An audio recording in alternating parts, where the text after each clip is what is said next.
I never expected that shipping out for deployment would sit heavier on me than the pack strapped to my shoulders.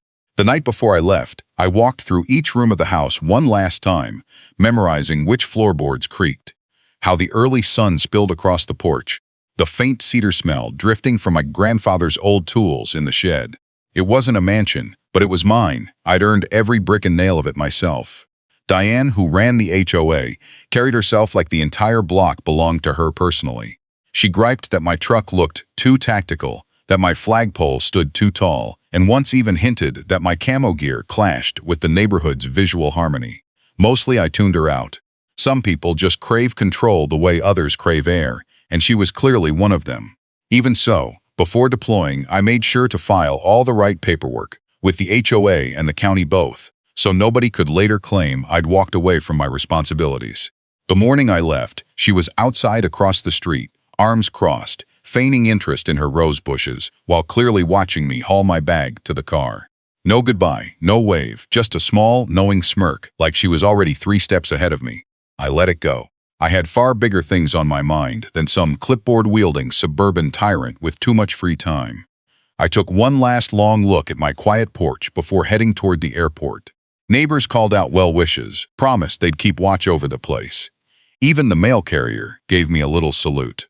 For a second, I actually believed everything would stay frozen exactly as I'd left it. But once the plane climbed and my neighborhood dissolved into the clouds below, an uneasy knot formed in my stomach.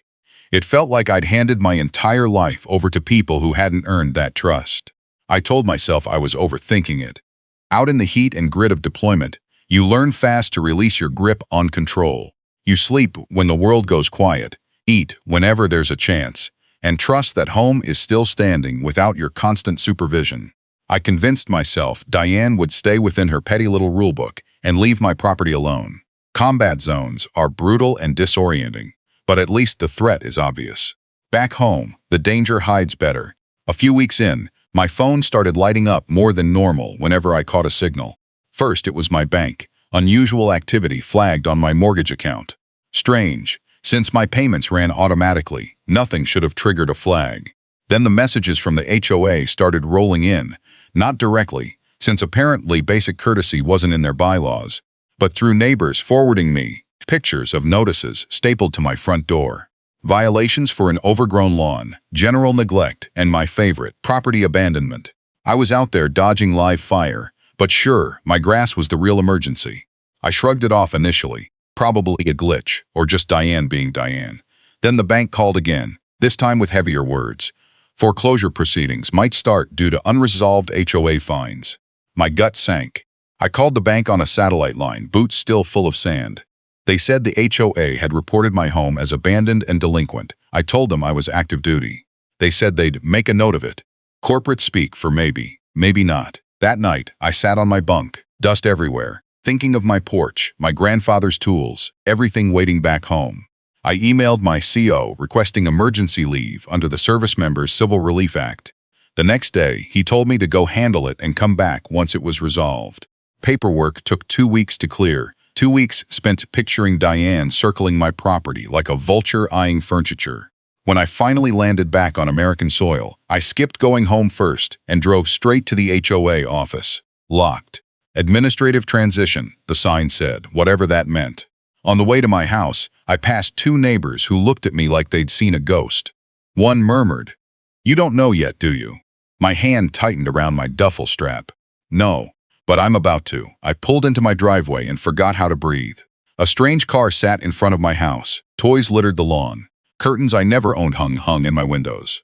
The place looked lived in, just not by me. I walked to the door, heart pounding harder than any mortar strike. Before I could knock, a woman opened it, coffee mug in hand, like nothing was wrong. She froze at the sight of my uniform. "Can I help you?" she asked. "Yeah," I said quietly. "This is my house." She paused, then shook her head. "We bought it at the HOA auction 2 months back. They said the previous owner walked away from it." Walked away? I nearly laughed out loud. I'd been dodging gunfire in the desert while somebody was auctioning off my couch. I didn't push back at her. She wasn't the one who'd done this. She was just standing in the wreckage someone else had made. I stepped back, jaw clenched, and drove straight for the HOA office. Diane was in there, feet propped on her desk like she owned the place. She didn't flinch when I walked in. If anything, she looked disappointed I hadn't come home in a flag-draped casket instead. "Oh," she said, cocking her head, "look who's back."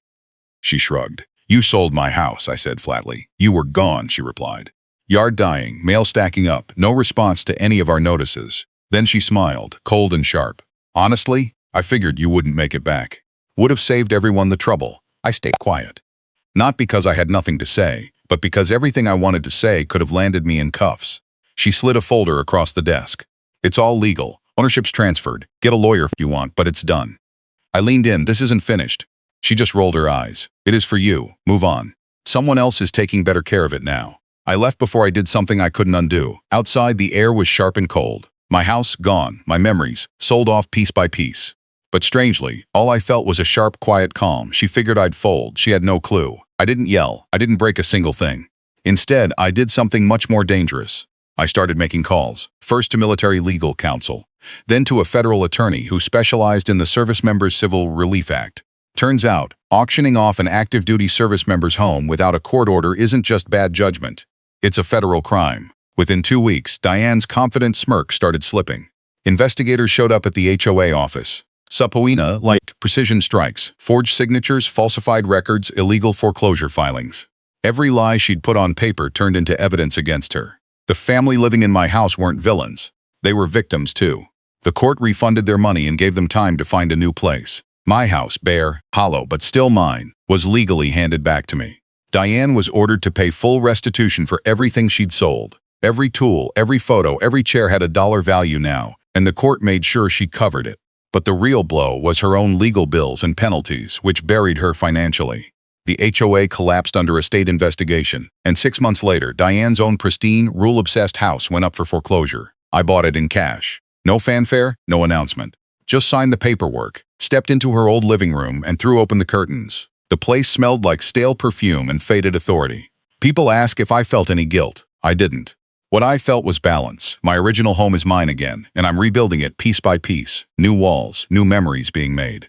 As for Diane's old house, I gave it a real purpose. A quiet transitional home for veterans easing back into civilian life. No HOA rules, no committees, just a porch, fresh coffee, and people who get it.